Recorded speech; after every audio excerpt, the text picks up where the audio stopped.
Yep. Okay, we're ready to start the meeting of the Elmwood Park Public Library Board of Trustees for May 11th, 2026. It's 5:30 p.m. Mr. Secretary, would you please call the roll? Trustee Belundis, Here. Trustee Santangelo, Here. Trustee Monahan, Here. Trustee Narayan, Here. Trustee Fosco, Here. Trustee Segura here, Trustee Pesco. Here. Please join me in saying the Pledge of Allegiance.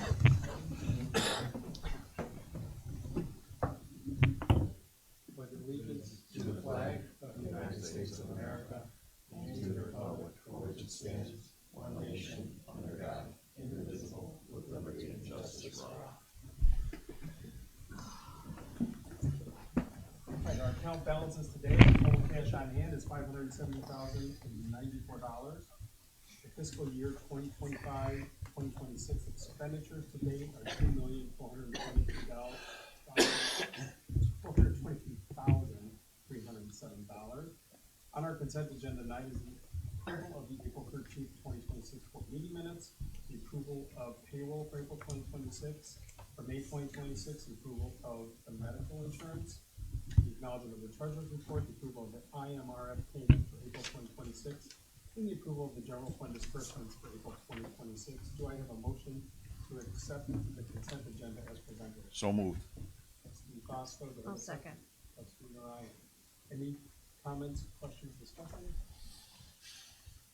All right, Mr. Secretary, will you please call the question? Trustee Belundis, Yes. Trustee Santangelo, Yes. Trustee Monahan, Yes. Trustee Narayan, Yes. Trustee Fosco, Yes. Trustee Segura yes, Trustee Pesco. Yes. All right, since that time of year, it's time for election of officers. How this process works, as you recall, you make a nomination for, you start with the president, vice president, treasurer, secretary. You make a nomination for that office, and if there's a second, we open up for other nominations. If there's none, then we will, that person will be asked to run the roll.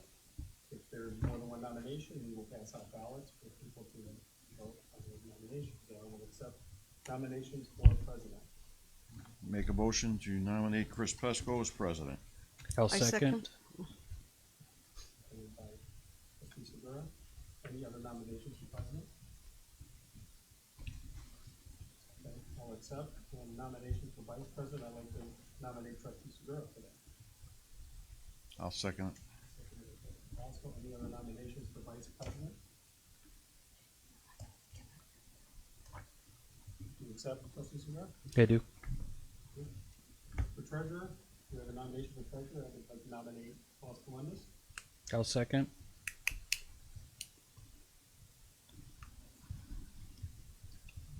Any other nominations for treasurer? Okay, any nominations for secretary? Oh, sorry, you accept Al? Yes, I accept. And any nominations for secretary? I'll nominate my Trustee Santangelo. I'll second. Any other nominations for secretary? All right, trustee Santangelo, do you accept? Yeah, that's it. All right. Well, I think we can, probably switch now. You can give her the, Oh yeah, sure can. Sure can. She takes better notes. Probably writes next to it. Ignore my activities. I can tell that's a lie. I can I'll tell. take this one. I forget how to do it now. Okay. No. all right, for,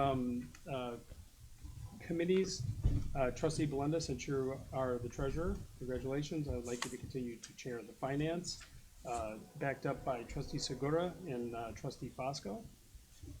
BGPP, trustee Segura, I'd like you to maintain chair as the BGPP, and backed up with trustee Fosco and trustee Narayan. Building, I would like trustee Santangelo to remain chair. And I would like to, trustee Monahan to remain on that building committee as well, backed up also by trustee Narayan.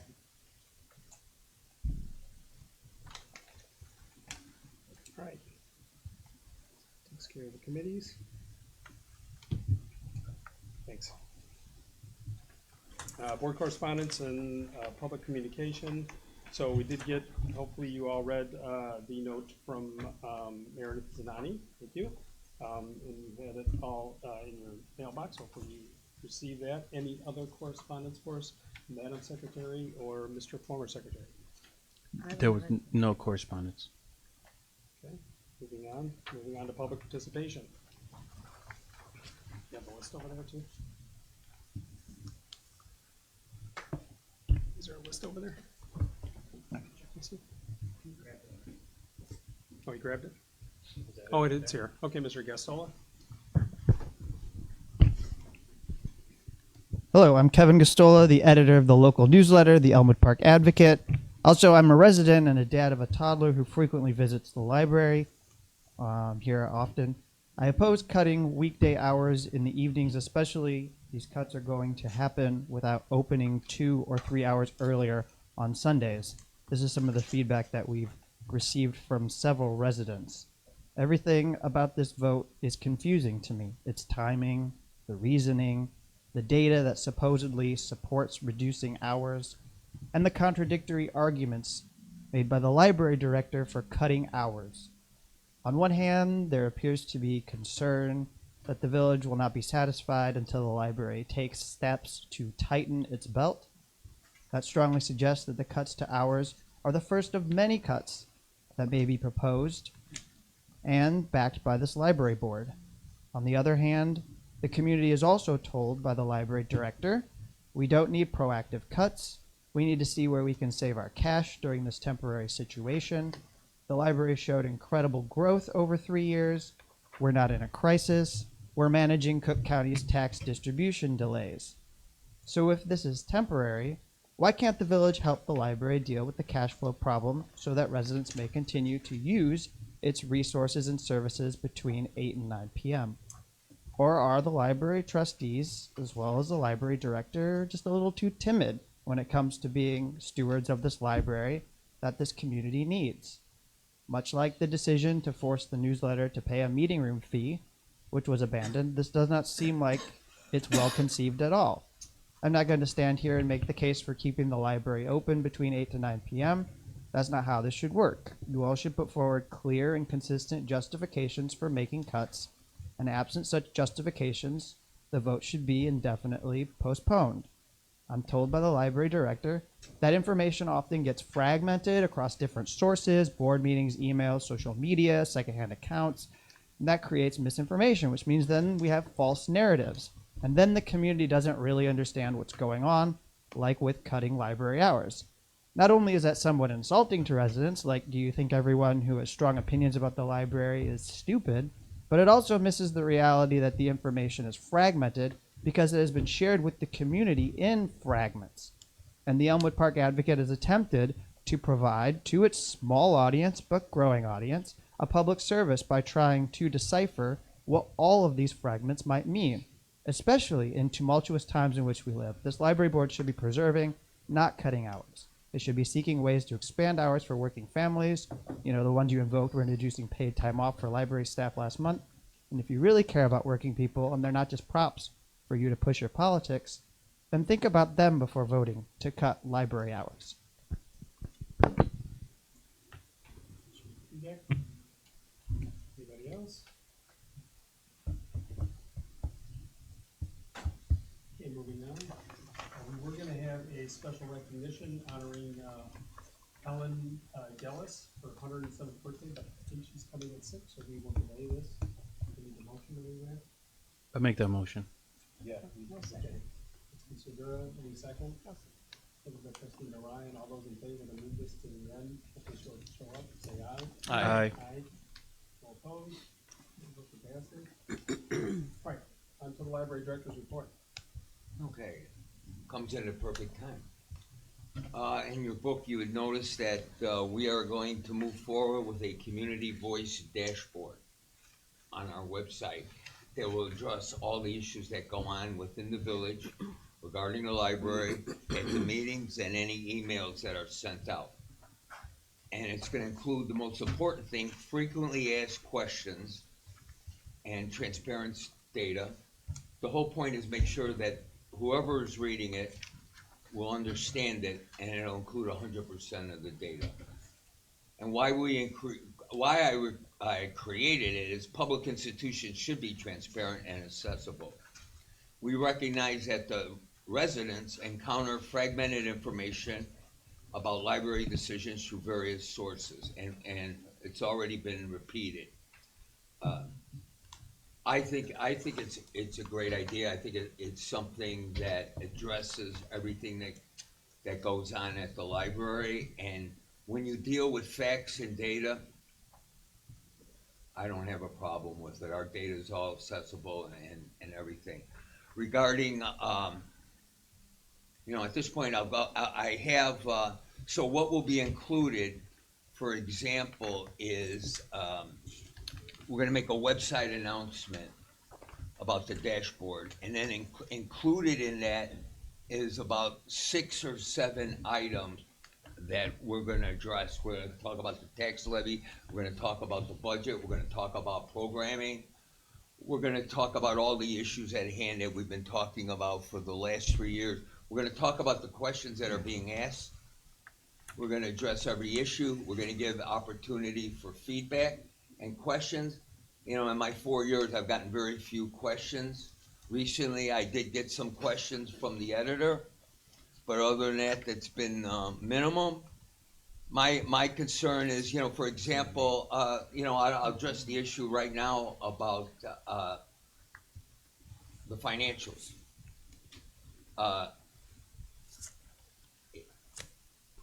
Finance is difficult, especially difficult to understand when you only know fragmented pieces. Now, if I ask everyone in this building, what's the most important document in our book, I don't think anybody would answer the right question. I wouldn't expect them. But the most important document is the balance sheet in any business because it tells the complete story. Ours shows that we have $590,000 to last us until the next payment comes in. The village has been more than generous for us in adding to our levy each year. Now they're gonna have to be a little bit more generous and have to co-sign for a loan for us to receive the bridge between whenever possible the next tax payment is coming in. Most people receive their tax bills in April. There's anticipation of 3, 4, 5 months delay on this. We have a little bit over 2 months. Everything that I'm doing is considered cash management.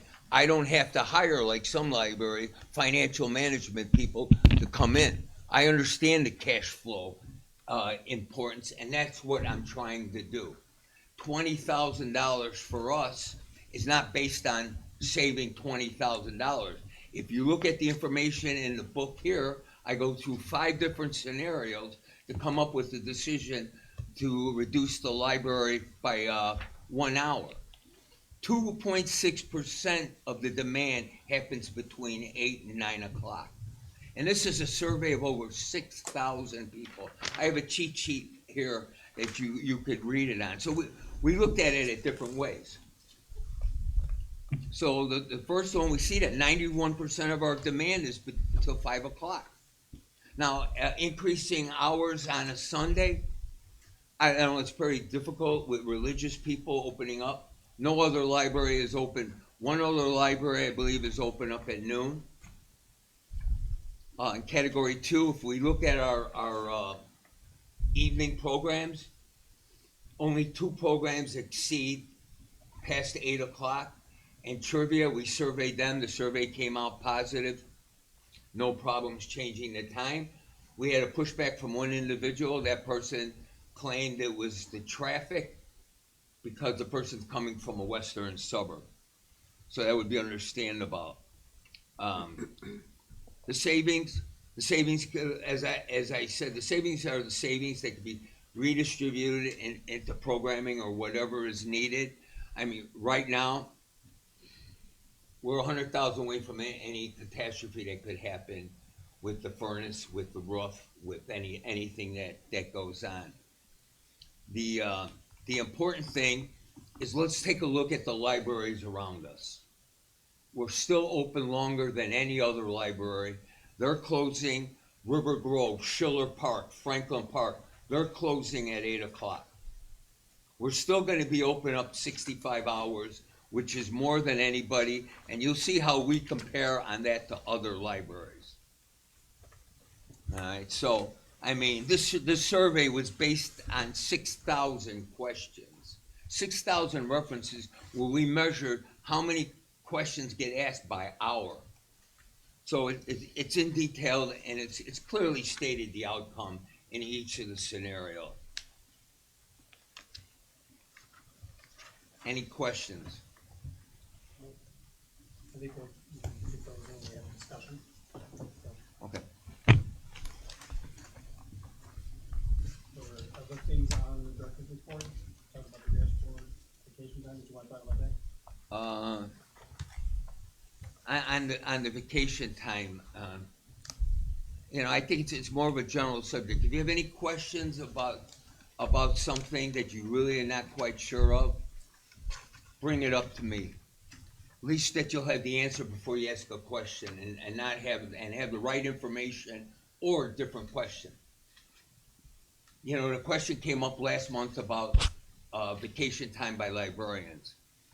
Every MLS librarian here gets 4 weeks vacation. But the way the question was asked, you might not have thought that, but that's a fact that all of them. A librarian comes in, now we've only lost one person in the last 12 years. I don't see a problem in hiring. I don't, and I'll be honest with you, I don't believe any 22-year-old graduate deserves 4 weeks vacation without working first.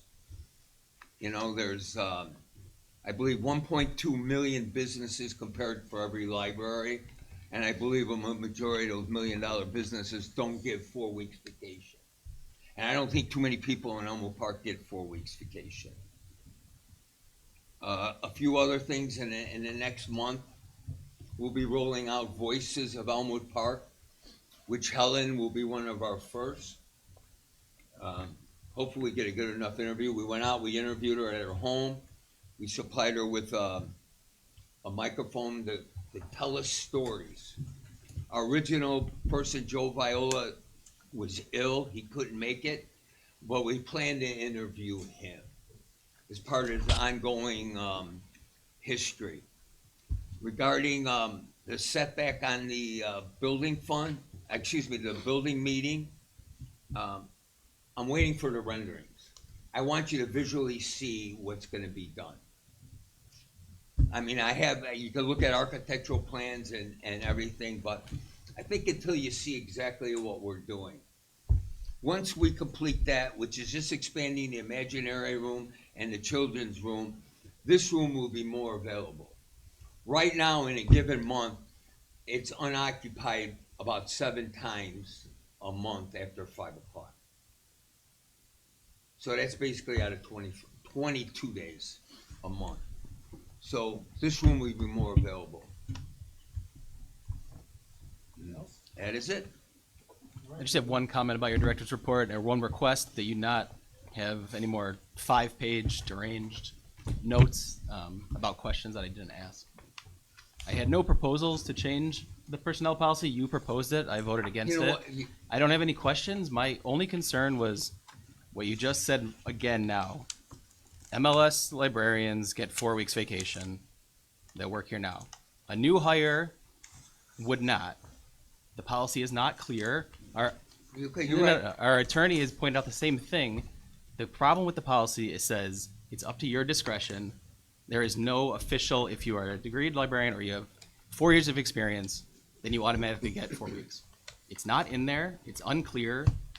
You said 2 different things at the same time. I don't want to talk about it anymore. I don't want you to do this anymore. No, that was the reference that you made in the email. I think we can table We this. can because move on. If we need Yeah. to change the policy, we can do that. Okay, moving on, building committee, trustee Santana, do you No have an report. update for us other than what? No, that's it. I have a question for you though, so is it just for the renderings or what's the next steps after the rendering? The next step after renderings, I'm getting with Tom and the architect to make sure that we have everything ready going forward legally. And, meaning our public notice, our contract bid, the contract information, where we're gonna ask contractors to bid on. I mean, we have the plans, we have the mechanical plans, which is one of the more important things that, he has to sign off. So we're close. The money's not here yet. You've seen some of the emails going back. I've been planning to get together with Tom after the meeting to make sure that I clearly understand what we need to get. So you'll share the renderings with this board, and then after that, you will create an RFP to send out? Yeah, yeah, I've created one, but it's not quite, Tom, what would you describe it as? RFP is a request for proposal. Right. It's different from a bid. An RFP says, hey, we wanna do something, give us some Yeah. ideas, tell us what it would cost. A construction project has to be a bid where you have plans and, requirements and a contract, and you put that out for bid, and then people submit Right. sealed bids. That's what's required under the statute. Right. We need help on the one Right, so piece. I wanna make sure that it's coming up before this board, what that request for proposal is gonna entail, so the building committee can have a look at it. And Right. recommend it to the full board. before Right. voting. That's kinda where I'm going with that. Okay. Moving on to BGPP, any, updates? No updates, Mr. President. Okay.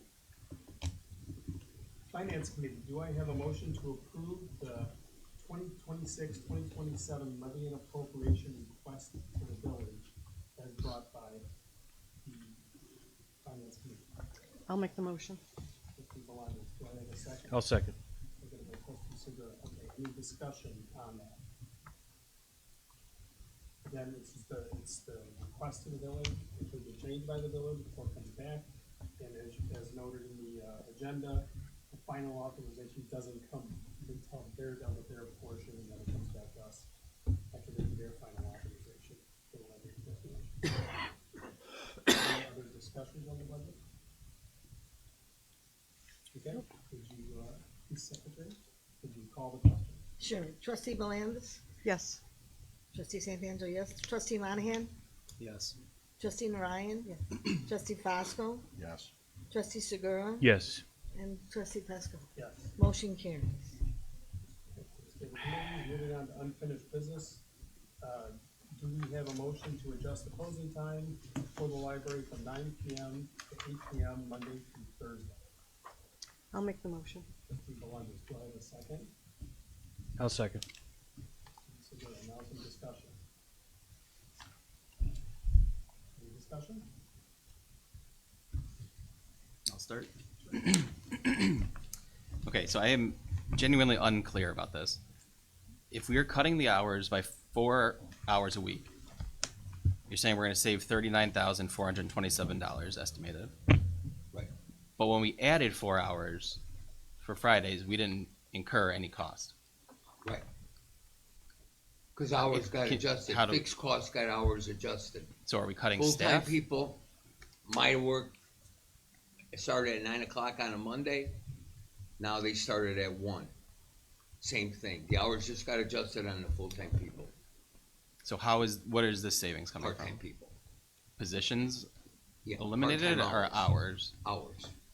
Part-time, okay. I could forward you the math. It would have been helpful before, but, okay. Was it 39,000 or 23,000? It's 39,000 in total counting Friday. That's 4.5 part-time employees, right? One piece is 22. Okay. And is that over a year, or is that over a month? That's over a year.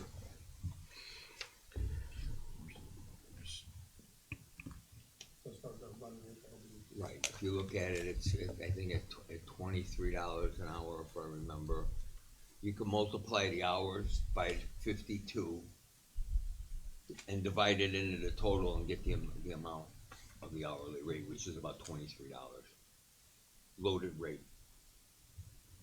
And is that, what, like an hour off of different positions? Like, how does it work exactly? Like, give me specifics. specifics, what we do is. Without personnel, obviously. What was that? Without naming personnel. I understand. No, it's just, it's 1 hour less on Friday, during the week, 1 less hour of working. So I know, instead of for how 5 to many 9, for how 5 many to 8, people? I mean, 4.5. Every day, 4.5? Or Yeah. So those employees will lose those hours, or they'll just make them up on different days? No, they'll lose the 4.5 hours. They're part-time people, it's 4.5 hours.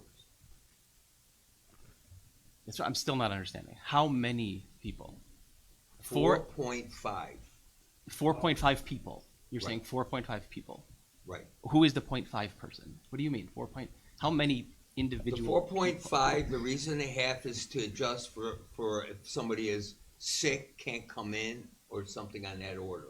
4.5. Some days we might need 2 people at the desk. Some days we might only need 1. That's 1 person at each desk.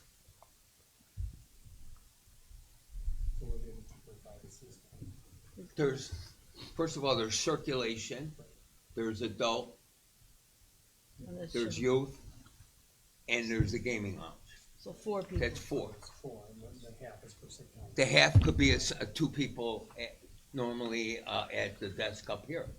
And we go, and so we gotta count an average. Sometimes we have 2 people at a desk at night. Yeah, so over the year, that's. Over the year, it would be an average of 4.5. Is that like 22-hour a week people going down to 21, or Well, what is that whatever hours exactly? we said 4 hours during the week and 7 hours.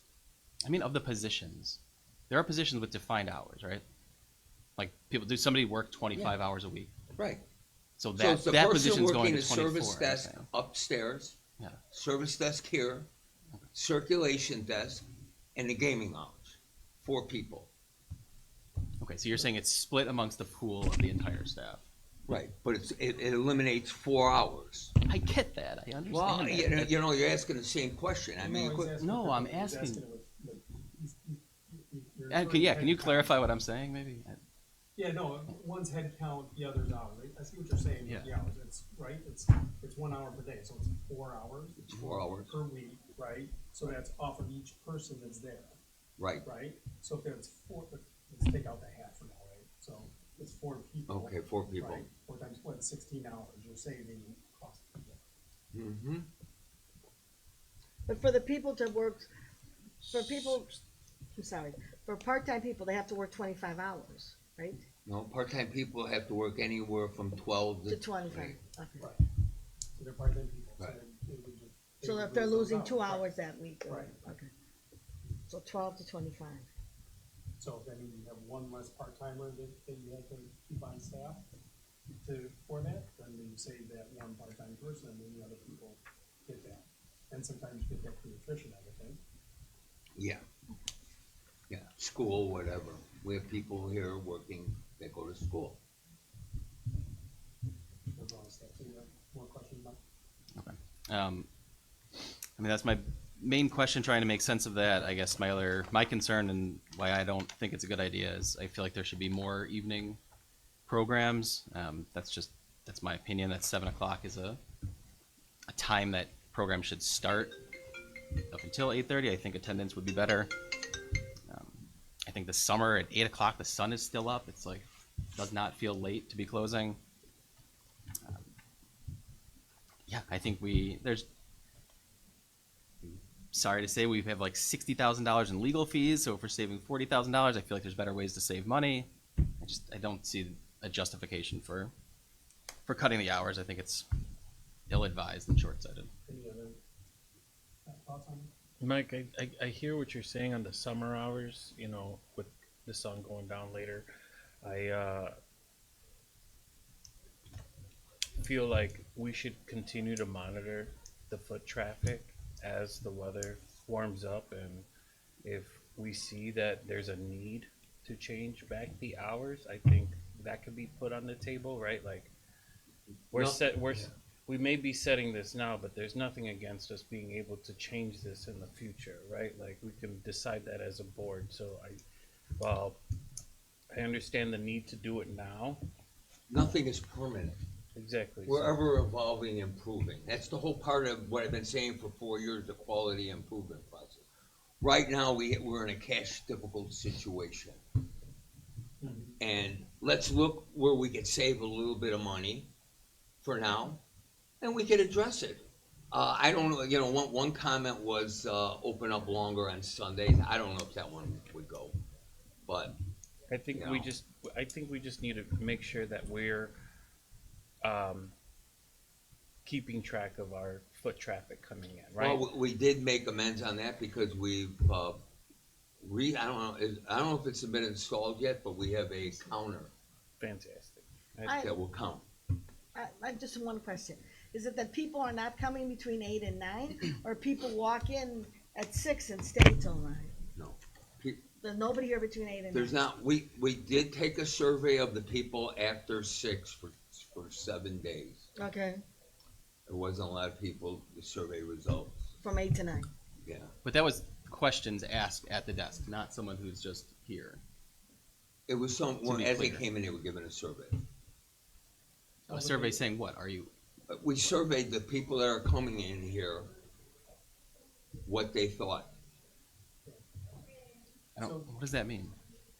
What it means, they filled out a survey, how often they come to the library. There were 21 instances, I think. There's not that many people coming in. And then we had the front desk count. And, And he did. I did read where it showed the percentage of patrons that were here between the hours of 8 and 9, which was about 2.6%, and that 2.6% were not new entries, but entries from prior to 8 o'clock that hung over into the 9 o'clock hour, right? So it wasn't like new foot traffic into the building, but it was presented in the board packet. Really? Because it says not that here, right? It says of questions asked at the desk over We have to make a that time. motion to pause. You could finish. Any other thoughts? Would anyone entertain a motion of having a review period of the, I think that's it. but yeah. Any other thoughts on that? For the summertime anyway, I mean, historically, having, the kids and so forth, dealing with the kids, summertime, it's usually, the numbers are gonna be going down. right. As opposed to going up.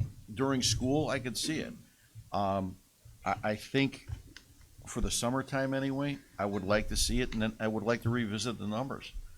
And if it goes up, okay, great. During school, could it be? But if we have an opportunity to save a little bit now, just because, like I said, we're going into summertime, everybody wants to be out. Everybody wants to be outside. Everybody wants to go play in the jungle gym. Everybody wants to do their thing with the longer hours. The amount of traffic from the numbers that I read here, and you have significantly anything before 8 o'clock, you're there. Anything after 8 o'clock, the numbers are minuscule comparatively. Yeah, I completely agree with Fosco. It's summertime. Summertime's coming up, and people are not going to be at the library. So I agree with the changing the hours, and revisit it once fall comes, once the kids are back in school and doing their homework. Although kids normally should be probably home at that hour, but But having 3 kids that have gone through everything and they're adults now, summertime, the library usage went way down, as opposed to when it was in school. I know my daughter used to come around all the time when she was in school studying and so forth. But summertime, if we got an opportunity to save the money, I think that's kind of the way to go, and then revisit it. completely agree. Yeah, I think we should revisit it as well. Summertime is totally. But Mike, I everyone agree, wants to it should be outside. revisited. And, I have a friend that used to work for the library, and she used to say that a lot of the time in the library was always empty after a certain hour. It was just everyone was walking around, so. Well, we talked to a former librarian. Well, that's what I mean. And what did she say? The library was empty after a certain hour. Right. between 8 and 9. Yeah, we might So end up we staying can- open till 10 then. So if we could save some money, why not? If the data supports anything, we will support it. Okay, so how would data support a decision to review this? Well, Say in first of all, September, what would we What I consider? think we should do is for September 1st through December 31st, review all the data from that point Well, on. and we have a survey in the summer for the taste. So that'd be a good litmus test as Yeah. well. We could be asking the question, would you find it useful to have a library open for you and your families from 8 to 9? And now with the foot counter, we'll Yeah, have the a foot better, counters will tell us better a lot. idea, you know? But it won't tell us. From 8 o'clock, you know. But it will tell us, what we're able to tell is through Gimlet, the questions and the references that are being asked. Yeah, but that's. As one checkpoint. Yeah. I don't know, I think we got a lot of analysis here, and I think, I would like to call the question. Madam Secretary, will you call the question? Trustee Belandis, Yes. Santanzo, yes. Trustee Monahan, No. Trustee Narayan, Yes. Trustee Fosco, Yes. Trustee Segura, Yes. and Trustee Fesco. Yes. Motion carries.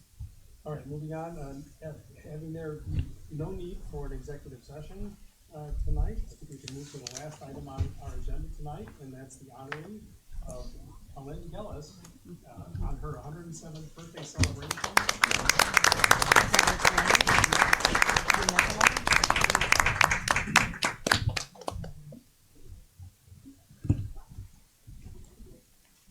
And I can't believe it, your aunt? Yeah, my great aunt. I wouldn't have given you this if I knew you were related to him. It's so nice seeing you again.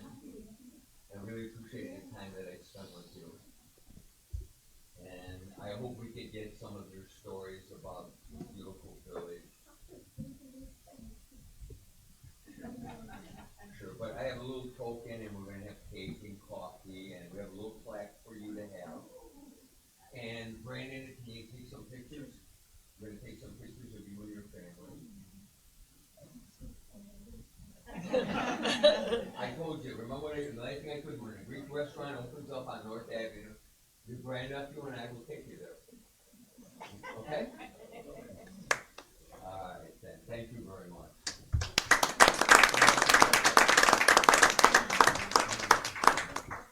Oh, she got the cake. Should we have a blow out a candle?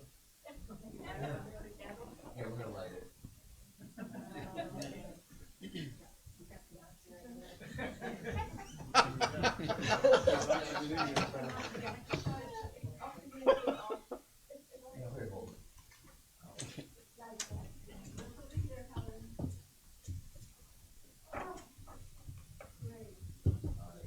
Happy birthday, Woody. Okay. Happy Birthday to you. Happy birthday to you.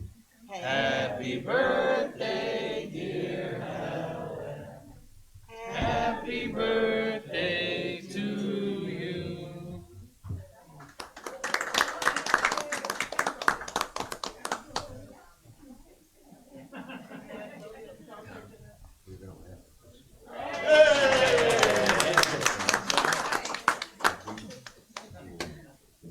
Well, we didn't put a 100 cap. All right, I don't even know if I could do 100 let's cap. get on with the celebration, but SK 1 minute, please. Okay. Would you ever tell? So being there no business before one the more board, item. I'll take a motion to adjourn. So moved. I'll second. Fosco, trustee Segura, all those in favor say aye. Aye. Any opposed? Okay, we are adjourned. Let's have some cake and coffee. 6:09.